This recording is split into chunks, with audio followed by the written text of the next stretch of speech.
Evening, and welcome to the Political Dark Arts Report. I'm your host, broadcast podcast journalist, prince of the power of the airwaves, and a Mr. Sandy Edmonstone, apparently, uh, favorite podcaster. Now, as some of you may be aware, um, before Christmas, a very unusual order was granted by the courts, an Anton Peller order, meaning a third party group of lawyers and auditors could come in unannounced to my home, to Mr. James DiFiore's home, and get a hold of our electronic devices and try to seize any records that may exist. Because Sandy Edmonstone swore out an over 300-page affidavit alleging that he, I believe, was being tampered with as a witness. Funny thing is, myself or James DiFiore never once in all the exhaustive transcripts that you can find have ever referred to a Mr. Sandy Edmonstone as a witness. Witnessed anything. No. Any statements I may have made. None of them mentioned that Sandy was a witness. And the funny thing is, no other board members have self-identified as witnesses. Wonder why this man is. Irregardless, a outstanding litigator, one of the best in Calgary, and a white shoe boutique firm was retained by myself and Mr. DiFiore. And we very much look forward to getting to the bottom of this. Oh, yeah, we do. Which is part of the reason why I entitled this episode, Christmas Came Early. Myself and James, we've been pounding away, shipping away for months and months and months, which led to a lot of action on the other side from the conspirators, that side. And that culminated at the annual general meeting of the UCP, which I attended as a journalist.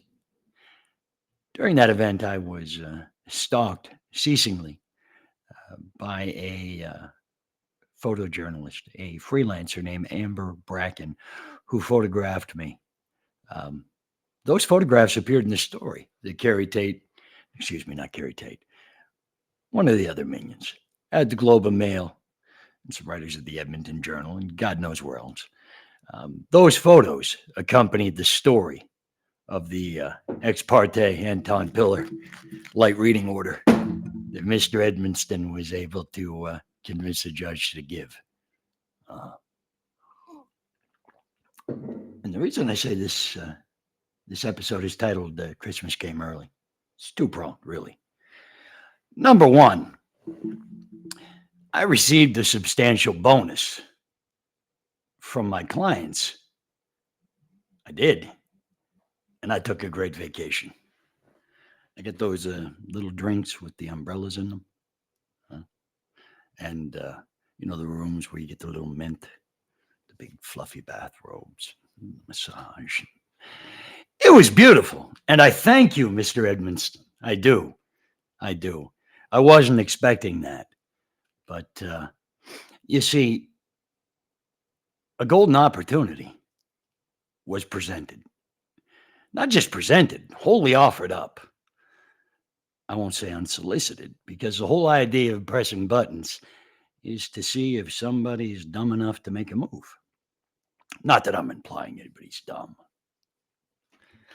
However, this affidavit